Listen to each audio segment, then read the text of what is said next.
Alhamdulillahi Rabbil Alamin Ar-Rahman Ar-Rahim Iyyaka na'budu wa iyyaka nasta'in Ihdinas siratal mustaqim Siratal ladzina an'amta 'alaihim ghairil maghdubi 'alaihim waladdallin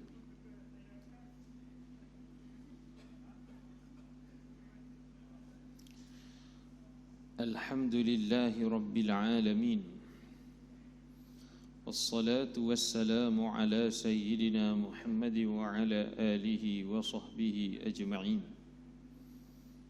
Wa qala rabbi shrah li sadri wa yassir li amri wa hlul 'uqdatam min lisani yafqahu qawli. Subhanaka la 'ilma lana illa ma 'allamtana innaka antal 'alimul hakim. Rabbi shrah li sadri wa yassir li amri wa hlul 'uqdatam min lisani yafqahu qawli. Subhanaka la 'ilma lana illa ma 'allamtana innaka antal 'alimul hakim. Rabbi shrah li sadri wa yassir li amri wa hlul 'uqdatam min lisani yafqahu qawli. La hawla wa la quwwata illa billahil 'aliyyil 'azim. قد قال الله سبحانه وتعالى في كتابه العزيز بعد أعوذ بالله من الشيطان الرجيم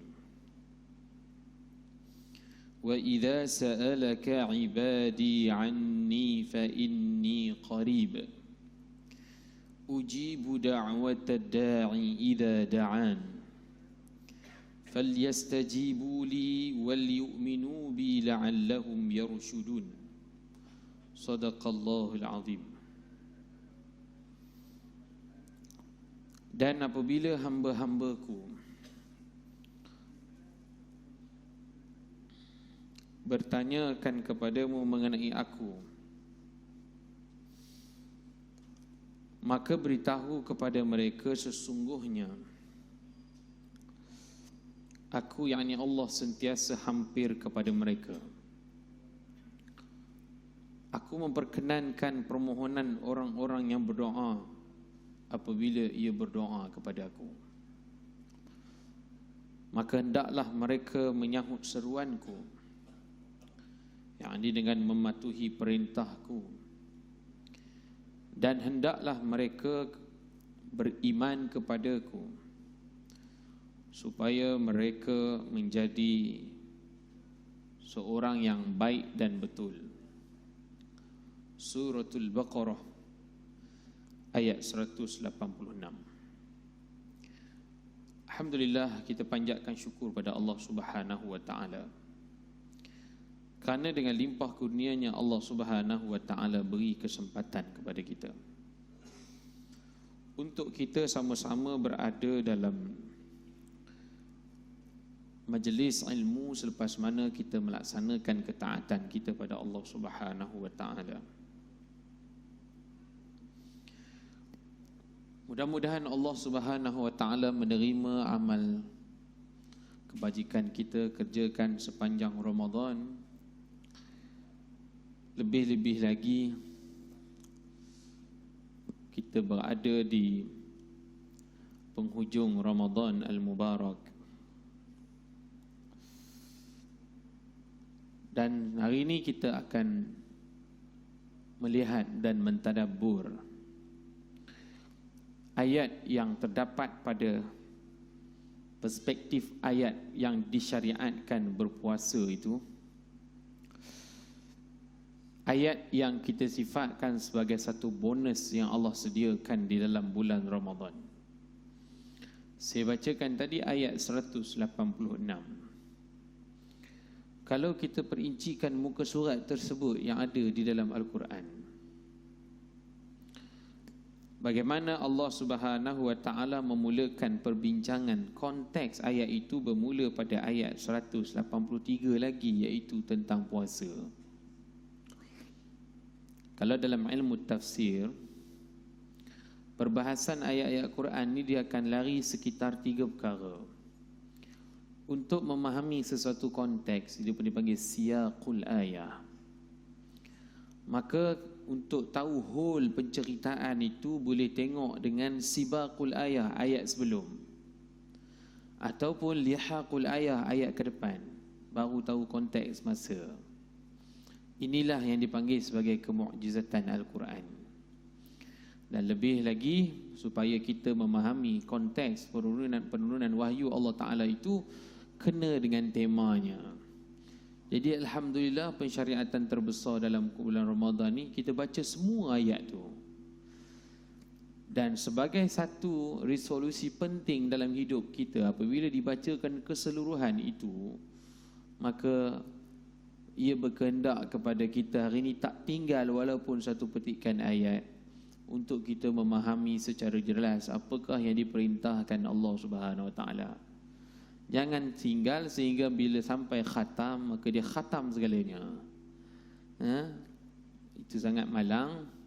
Sedangkan hari ini apa yang disifatkan oleh Nabi sallallahu alaihi wasallam, iaitu istilah Nabi guna irtahil, iaitu sesuatu yang Nabi suka ni bila mana dia buat sesuatu permulaan sehingga penghujung, kemudian dia mula balik.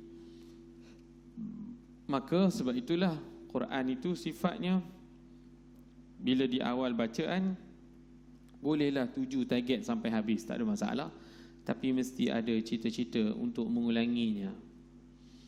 Jadi itu signifikan kepada khatam Quran, bukan kita mengkhatamkan tilawatul Quran. Kalau mengkhatamkan tilawatul Quran, ialah satu kerugian yang sangat besar.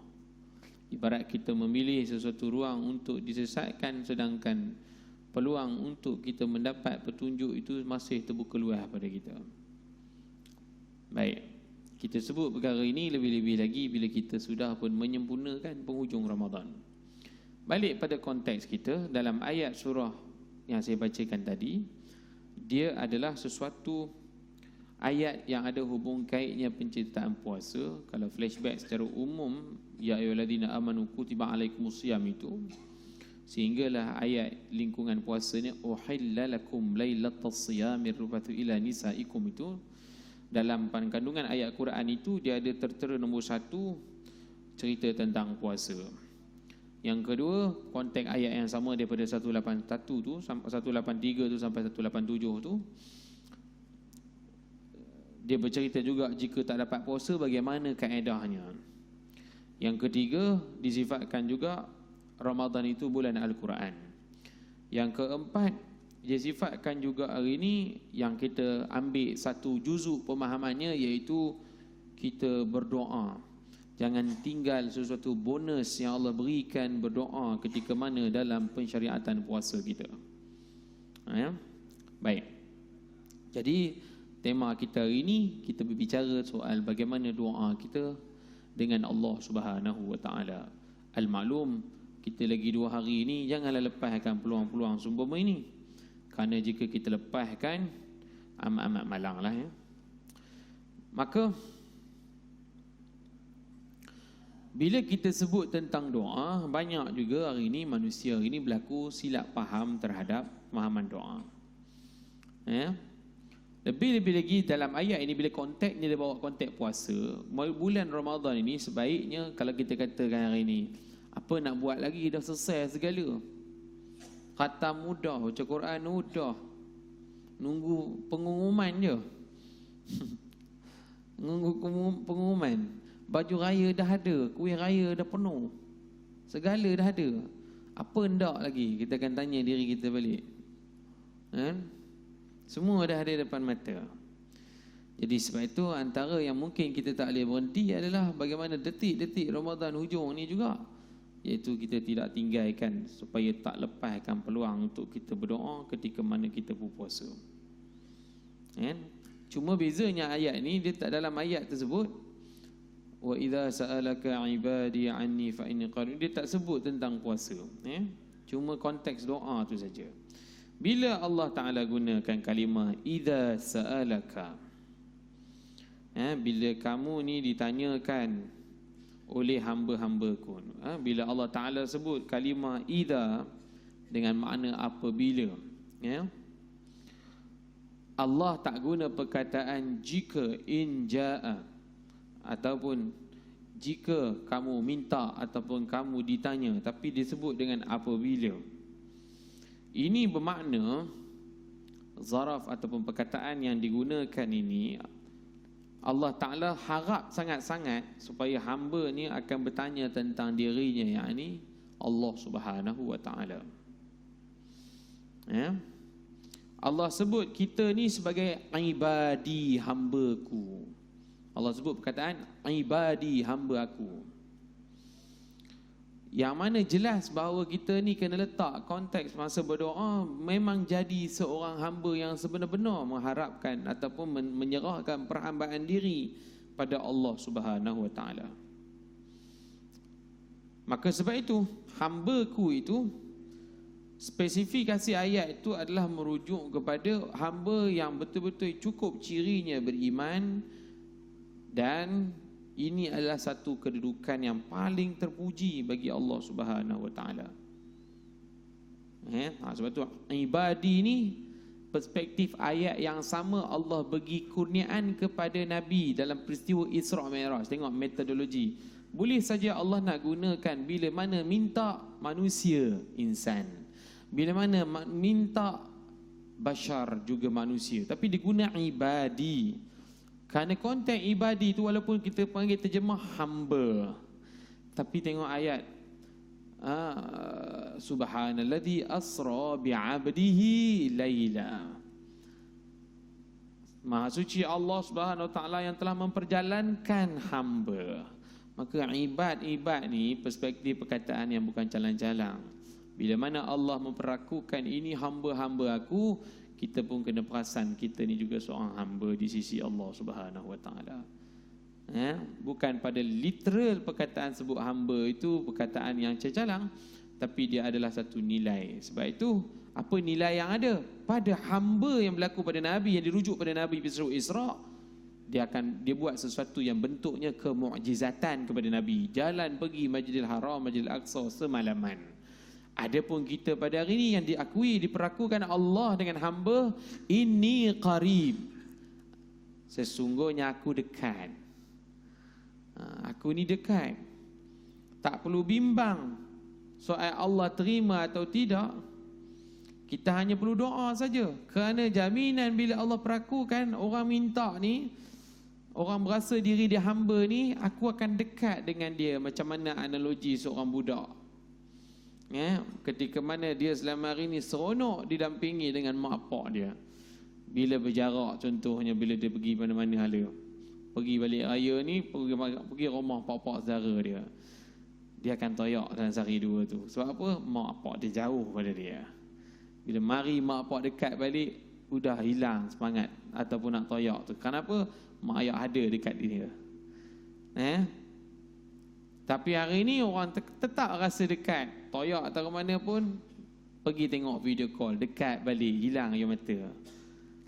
Maka bila Allah sebut signifikan perkataan inni qarib, maka kita ni kena faham bahawa itu adalah sesuatu yang kita letakkan harapan yang besar. Maka sebab itu Allah sendiri yang tanya, Allah sendiri yang jawab. Wa idza sa'alaka, jika ditanya apa atau bila mana ditanya pada kamu, bila ditanya, maka Allah tolong bagi jawapan sendiri. Tak perlu tambah katakanlah olehmu wahai Muhammad, tidak.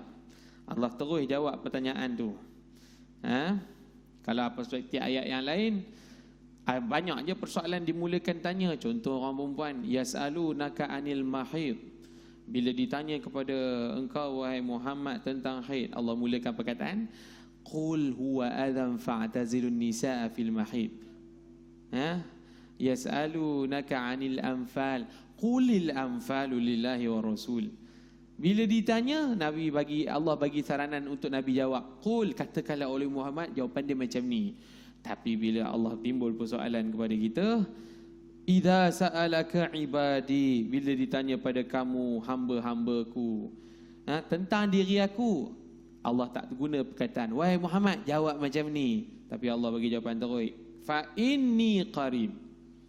Fa Jadi kalau nak bahas bahasa Arab tu juga dia ada syarat dengan jawab syarat. Idza sekian bila sebut fa, dia punya short term waktu tu cepat. Tempoh dia tu tepat. Sebab tu antara tempoh bila mana orang mengharapkan sesuatu tadah tangan ni, antara yang menjadi keinginan besar pada dia supaya dia dimustajabkan dengan cepat. Sebab apa? Perspektif ayat Quran tu sendiri memberi gambaran Allah timbul soal, dia sendiri yang jawab soalan tu. Memang ada ketikanya Allah suruh Nabi jawab, tapi dalam perspektif minta dengan dia, terus je. Terus saja. Nak tunjukkan Allah nak beritahu kita, hampir sangat kita dengan dia ni. Hampir sangat. Dia ada satu harapan besar yang Allah berikan, Allah sediakan untuk kita. Bonus ini. Baik. Oleh kerana itu, tak perlulah kita hari ini nak meletakkan perspektif ayat seolah-olah Allah tak tahu apa yang ada pada kita. Cuma nak tunjukkan perhambaan sifat hamba ni. Kalau sifat manusia contohnya, Tuhan ni dia tahulah apa kurang lebih dia punya pekerja dia. Tapi dia lebih, kalau manusia ni sendiri, kalau orang tu berharap pada dia, dia minta dihargailah. Allah Ta'ala pun macam tu juga. Dia boleh lebih pada itu. Okey? Maka hari ini tak perlulah kita pada hari ini untuk meletakkan kononnya ada sesuatu yang ada pada batang tubuh manusia yang lain mampu menghadapankan segala permohonan dan permintaan kita, sedangkan Allah Subhanahu Wa Taala jelas sebut inni qarib. Dia datang lagi ayat selepas dia, ujibu da'watad da'i. Aku sebut doa yang orang berdoa tadi, bila mana dia berdoa pada aku akan sambut, aku akan ujibu, maksud aku akan mustajabkan. Allah saja yang layak dan mampu terima doa makhluk tu.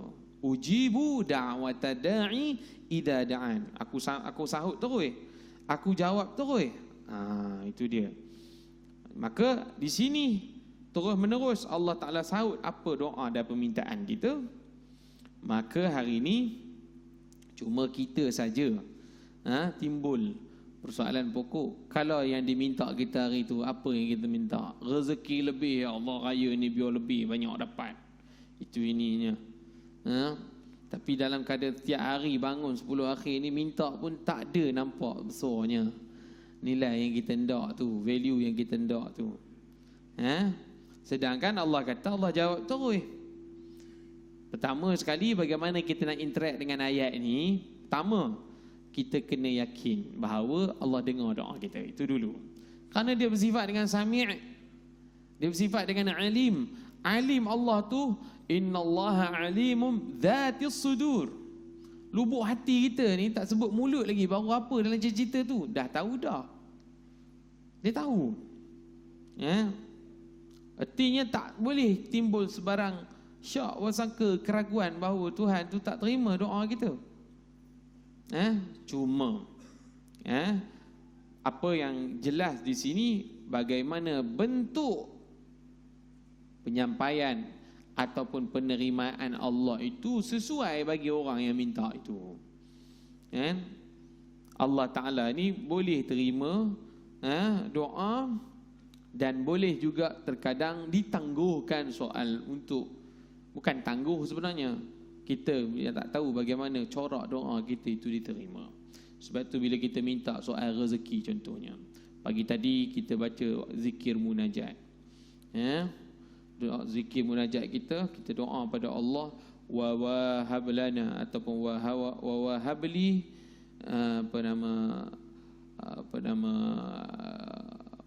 wa wafiqni amalan maqbula wa wahabli rizqan wasi'a. Ya Allah, anugerahkan aku dengan rezeki yang luas. Kita yakin doa kita hari ni tak kecuali mohon rezeki. Apa dalam kotak pikiran kita semata-mata? Kita faham mungkin material kewangan tu, tetapi pada sisi rezeki yang ada dalam kacamata Quran ni besar luas. Dia minta rezeki lebih. Bulan raya ni rezeki lebih. Maka pada hemat dia tak dapatlah. Tapi sedar atau tidak sedar, ini pada perspektif yang lain dia kena husnuzon, sangka baik. Mungkin dia juga sebenarnya raya ni dia ada juga masalah kekeluargaan dia yang jauh. Menjauh kita panggil. Mati mak pak makin menjauh keluarga. Tak tentu raya pun jenuh nak jumpa. Akhirnya tahun tu raya tiba-tiba terfikir dengan tak rancang boleh berkumpul semua keluarga pada hari tu. Yang beberapa tahun-tahun tak ada perancangan itu ini, tiba hari raya tu semua Allah datangkan detik-detik nak pergi ziarah lah, kita kumpul rumah orang yang memohon doa tadi tu. Hari ke berapa? Pakat telefon. Kamu ada boleh ada rumah? Hari kedua ya. Kamu ada rezeki, kamu sampai. Adik-adik empat beradik tu telefon dia. Kita kumpul hari kedua. Maka episod tu berlaku. Bayangkan 3-4 tahun tak berkumpul. Lepas mana doa itu dipanjatkan pada malam Al-Qadar contohnya. 10 malam akhir ni Allah hantar rezeki di sudut kekeluargaan. Soalan pertama dia tanya, apa kau hari ni? Tiba-tiba balik kumpul rumah awak ni. Lain sebelum ni apa dah? Maka tak payah tanya, Allah yang gerakkan hati-hati itu. Maka itu juga curahan rezeki yang kita panggil tak disangka-sangka. Ya Allah boleh bagi. Ya. Kerana mungkin berpadanan dengan itu, Allah lorong pula daripada situ. Keluarga tanya, kamu ni macam mana, apa kerja? Tak apa jadi berniaga.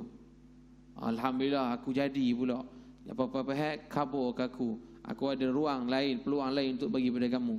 Nampak? Yang diminta disangka Tuhan tak makbul. Dapatnya nikmat bahagia dan ukhuwah kekeluargaan. Daripada jalur kekeluargaan tersebut, Allah datang lorong dan peluang untuk dapat perolehan rezeki material itu. Maka ini semua kerja Tuhan. Jangan kita ruk sangka dengan Tuhan. Sebab tu kita diajar redha dengan apa yang Allah akan anugerahkan pada kita. Jangan cepat melatah. La tai'asu min rahmatillah. Jangan cepat putus asa dengan rahmat Allah Ta'ala tu terbentang luas. Sebab tu kita letak diri kita ni sebagai hakikat pengabdi diri pada Allah Ta'ala. Jangan kita letak diri kita ni macam orang yang memaksa dalam soal kehidupan kita supaya orang faham kita macam mana. Itu sifat kita yang sebenar melalui ayat yang Allah Subhanahu Wa Ta'ala berikan kepada kita. Maka tuan-tuan sekalian, bila kita katakan doa ni, khususnya Ramadan 2, 3, 4 hari ni, kita fahamlah betul-betul bahawa doa ni merupakan senjata mukmin. Doa silahul mukmin. Senjata. Dia jadi penghubung kita dengan Tuhan, dan kita akan panjatkan doa, dan ada pula mungkin tidak dimakbulkan. Ini perspektif tertentu. Soal makbul tak makbul ni sendiri kadang-kadang adalah sebab-sebab tertentu yang mungkin menjadi penyebab. Sebab dia ada syarat tertentu dalam ayat-ayat yang lain. Contoh, Allah sebut bagaimana dalam satu hadis, ayyuhan nas innallaha tayyibun la yaqbalu illa tayyiba. Allah sebut itu. Wahai sekalian manusia, sesungguhnya Allah itu tayyib, Allah itu baik. Allah tak terima akan sesuatu melainkan daripada sumber yang baik, yakni halal haram.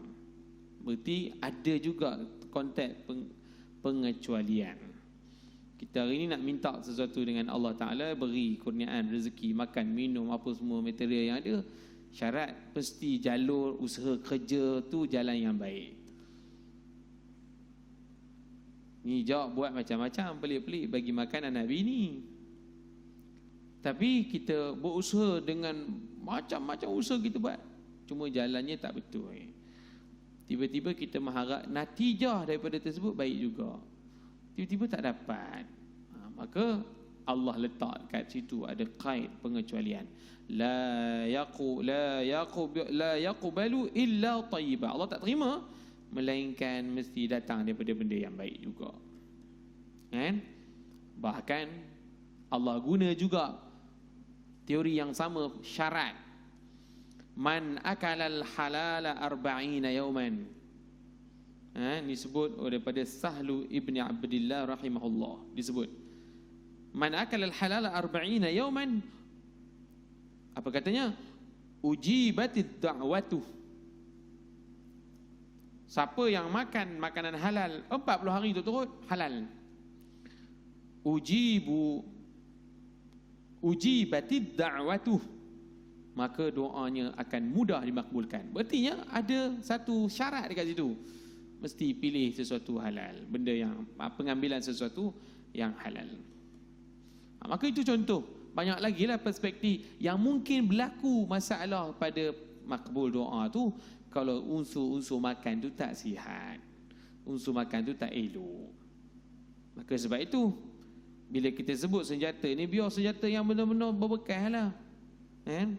Maka sebab itu antara sebab dan perkara yang boleh mengabulkan permohonan kita yang besar ini, kita sebutlah pada perspektif 2-3 hari ni, kot nanti dia akan jadi satu resolusi hidup kita lah. Dah bulan Ramadan ni kita duk minta. Aish, macam apa tak nampak ni. So apa koreksi yang boleh kita buat? Yang pertama, hendaklah kita hari ini, yang pertama, dalam faktor tertentu nak supaya Allah makbulkan doa kita, yang pertama hendaklah kita menyahut seruan Allah Ta'ala dengan cara mematuhi perintah dia. Maka al-amru dalam Quran ni banyak perintah. Contoh kita nak tahu macam mana nanti, Allah Ta'ala perintahkan semula datang ayat ya ayyuhalladzina amanu, selepas pada tu akan dilihat perspektif perintah. Jumpa je ayat ya ayyuhalladzina amanu, tengok tumpuan apa benda nak ngabur pada kita. Al-Baqarah saja macam-macam syariat datang. Itu perspektif pertama. Perspektif kedua juga didatangkan dengan ayat daripada, dimulakan dengan huruful qasam, huruf-huruf sumpah. Waw, ba, ta, wadduha, wal fajri, wasyamsi.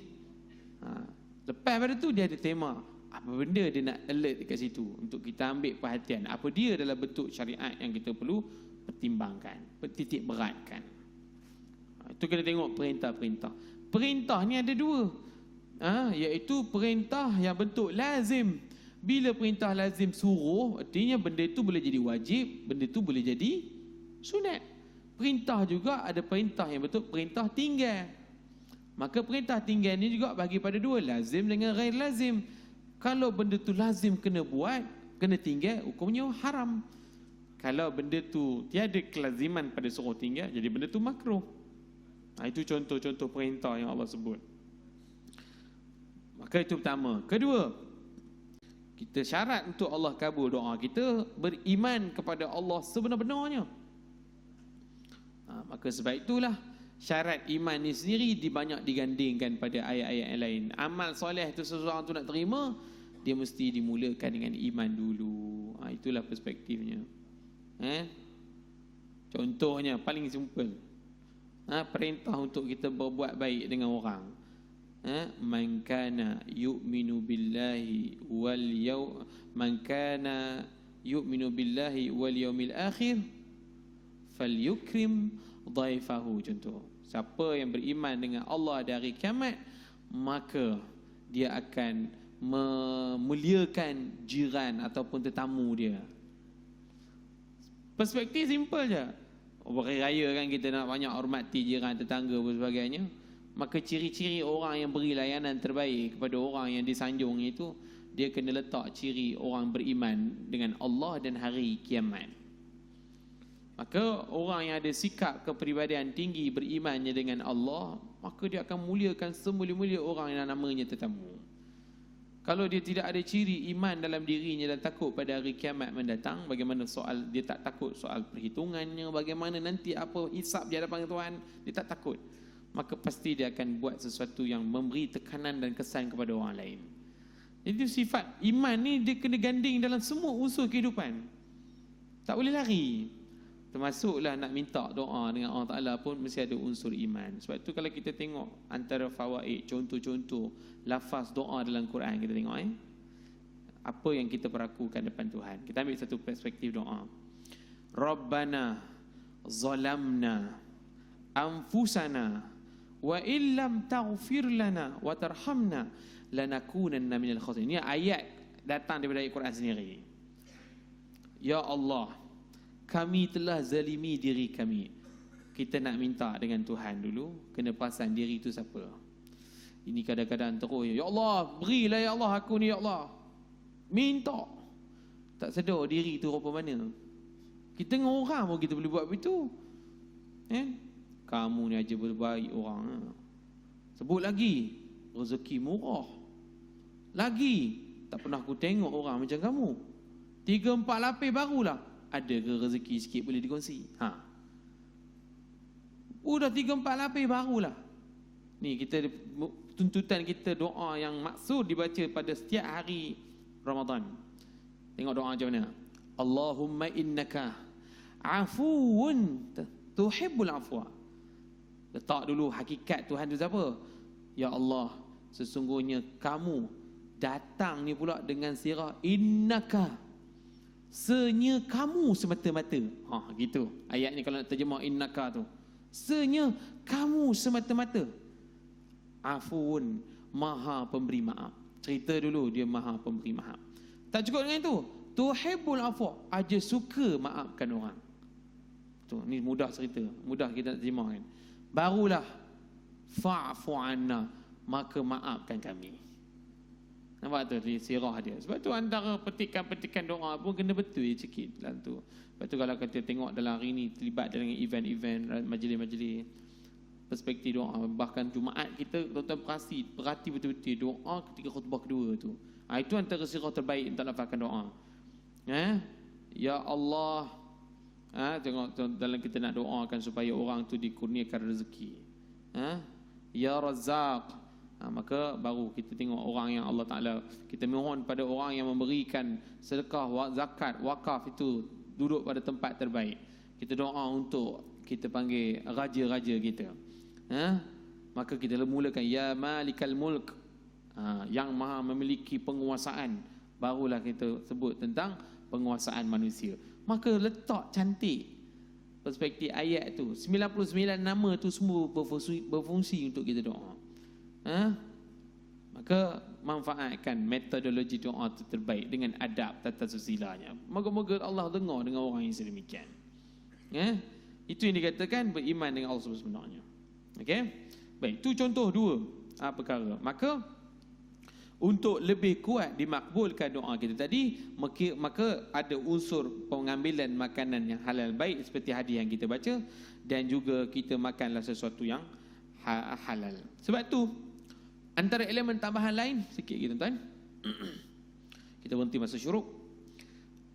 Iaitu kita mesti ada satu kelaziman gemar dalam erti kata ketaatan. Di Ramadan ni perasan tak perasan 30 hari kita diperintahkan Allah Subhanahu Wa Taala untuk puasa.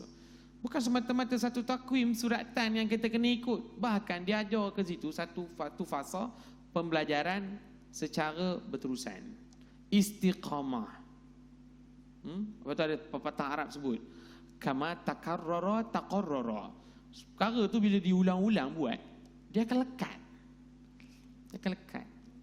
Antara falsafah puasa secara berturut 30 hari ni yang dikeluarkan oleh para ulama, antara dia iaitu dia ajar kita satu konteks, iaitu al-imsak. Ini disebut oleh Syekh Mutawalli Sya'rawi.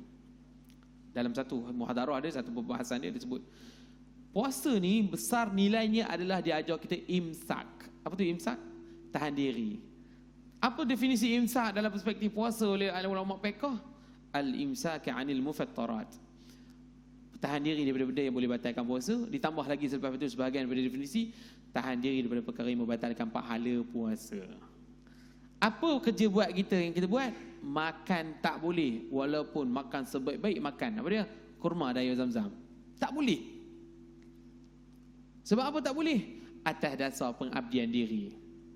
Nak ngajar 30 hari ni, benda halal pun atas dasar pengabdian diri pada Allah, serah diri, tak boleh makan. Apatah lagi ternyata benda syubhat dan haram tak ada masa tertentu. Bahkan disebut setiap waktu benda tu dilarang dan diharam. Lebih-lebih lagi tak boleh. Benda halal pun tak boleh sepanjang 30 hari atas dasar pengabdian diri. Apatah lagi benda perkara yang membabitkan syubhat dan perkara yang membabitkan perkara haram. Kerana tiada kapasiti kebenaran dibuat kecuali tertentu dalam masalah darurat. Adapun waktu tak boleh. Syekh Mutawalli Sya'rawi punya fawaid perkataan yang memberi bayangan. Persoalan je nanti lepas habis puasa, apakah perkara itu mampu dibuat? Contoh perkara yang membatalkan pahala puasa dalam masalah penyakit lidah. Riba. Apa itu riba? Ngumpat. Fitnah juga penyakit lidah. Boleh settle ke tak? Boleh, alhamdulillah. Maksudnya latihan kita tu berkesan. Tadrib, proses latihan kita tu memberi kesan. Makan lebih berhati-hati dalam pengambilan sumber, penentuan sumber makan. Ini sebab apa? Dah praktis tahan. Dah praktis tahan. Hati-hati soal hati kita, ihtiyat. Hati-hati dalam soal pengambilan ni boleh praktis. Kerana dalam persyaratan puasa kita ada satu unsur, iaitu wajib imsak. Ada perspektif term lain, sunat imsak. Contoh wajib imsak. Mari hari 28 seronok sangat, hari 29 seronok sangat, sampai lupa berniat. Tarawih tinggal sampai lupa. Lepas bantai buka puasa lagi ada semua, tidur sampai bawa ke siang subuh. Kenang balik, sisi mazhab Syafi'i wajib puasa pada niat malam hari. Bila dah terik matahari tak mahu dah. Maka itu macam mana keadaan bagi kondisi orang sedemikian? Orang macam ni, sekalipun dia tidak dikira seorang yang berpuasa, tapi padanya wajib imsak. Dia tak boleh cekuh makanan, tak boleh ambil. Dia wajib imsak. Orang perempuan yang boleh mana sampai pukul 10, 11, 12, tiba-tiba hari bersih dia tu dah sampai, hari kena, hari ke-7, kena mandi wajib. Maka di situ walaupun tidaklah sampai tahap wajib imsak, tapi sunat dan afdal imsak. Tak ambil makan, hari tu dia dah bersih. Sunat. Kenapa ada perspektif syariat hukum sedemikian? Nak ajar kepada kita berhati-hati dan juga respect persekitaran. Respect persekitaran. Maka banyak Ramadan ni kalau ikut persyaratan cukup sempurna pendidikannya. Tinggal soal percaya ataupun perasan tak tidak je. Bentuk-bentuk disiplin tu diajarkan kepada kita. Disiplin tu diajar. Pada perkataan imsak tu saja. Bukan semata-mata imsak jadual kat sini. Tapi imsak tu adalah tindakan, refleks yang dibuat berasaskan seorang yang mengaku hamba Allah Subhanahu wa taala. Benda tu yang kita nak praktik nanti.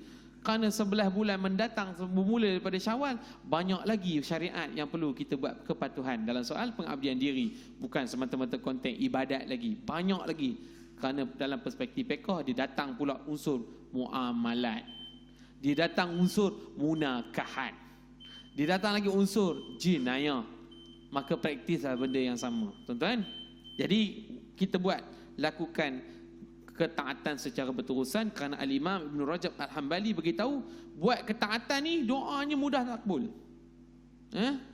Oleh kerana itu terdapat ada juga kisah bagaimana disebut oleh Al-Imam Ibn Rajab Al-Hambali, iaitu terdapat 3 orang yang masuk dan terkurung dalam sebuah gua.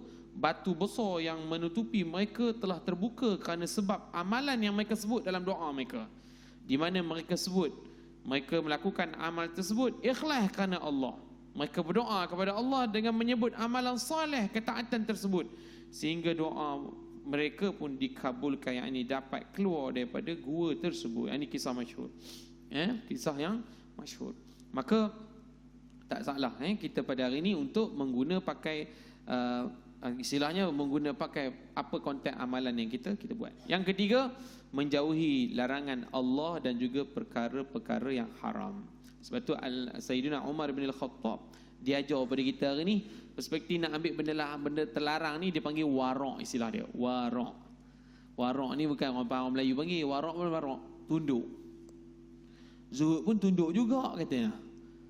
Warak ni apa? Bil war'i amma harramallahu yuqbalullah ad-du'a wat tasbih. Dengan sifat warak, maka sifat warak ni ialah perkara hati-hati terhadap larangan Allah. Orang tu akan bersungguh-sungguh melihat apa yang haram Allah Ta'ala, maka dia tinggal. Maka daripada situ Allah Ta'ala akan mudah makbulkan. Yuqbalullah, Allah akan memudahkan untuk terima ad-du'a wat tasbih, dan memperkenankan tasbih, yakni zikrullah subhanahu wa ta'ala. Maka sebab itu yang disebut dalam satu para ulama, Al-Imam Wahab Ibn Munabbih disebut antara al-amalu salihu yublaghu du'a, antara amal soleh yang mudah tersampainya, terkabulnya doa ni, thumma tala qawluhu ta'ala ilaihi yas'adul kalimut thayyibu wal amalu salih yarfa'uh. Maka lalu apa yang disebut oleh Imam Wahab bin Mudabbih, bacalah firman Allah Subhanahu Wa Taala, kepada Allah naiknya segala perkataan yang baik dan amal yang soleh pula diangkatkan, iaitu sebagai amal yang makbul yang memberi kemuliaan kepada orang yang melakukan amal soleh. Maka sebab itulah tuan-tuan, sebagai penutup, marilah sama-sama kita gunakan sikit masa yang berbaki 2 hari ini. Barangkali koreksilah kita, pandulah balik dengan amalan-amalan yang Allah sediakan platformnya Ramadan ni, daripada pagi sampai ke malam tu. Mudah-mudahan kita selit di situ doa-doa penting pada waktu-waktu dan ketikanya. InsyaAllah Allah mustajabkan. Jadi itulah tema pada penghujung Ramadan ini, bertepatan temanya tersebut pada ayat yang mengisahkan tentang puasa yang ternyata di dalam Al-Quran juga. Maka mudah-mudahan Allah terima segala amal baik kita, tuan-tuan. Saya juga untuk peringatan diri saya dan juga tuan-tuan, dan tak ketinggalan saya ucapkan selamat Hari Raya. Moga benar-benar fitrah tu berlaku. Fitrah disebut dengan Hari Raya Aidilfitri. Fitrah juga dari sudut kata benda kita pada perspektif zakat, juga fitrah dalam perspektif amal kita di sisi Allah Subhanahu Wa Taala. Sekadar itu saja. Yang balik kampung, hati-hati, selamat di perjalanan. Yang tak balik kampung, teruskan berziarah ukhuwah agar kebajikan kita itu diterima Allah Subhanahu Wa Taala. Assalamualaikum warahmatullahi wabarakatuh. Bismillahirrahmanirrahim. Alhamdulillah wassalatu wassalamu ala Rasulillah wa ala alihi wa sahbihi ajma'in. Allahumma ja'al jam'ana hadha jam'an marhuma wa tafarruqana min ba'dihi tafarruqan ma'suma. Allahumma 'allimna bima 'allamtana wa 'allimna ma yanfa'una wa zidna 'ilma. Rabbana atina fid dunya hasanah wa fil akhirati hasanah wa qina adzabannar. Walhamdulillahi rabbil alamin.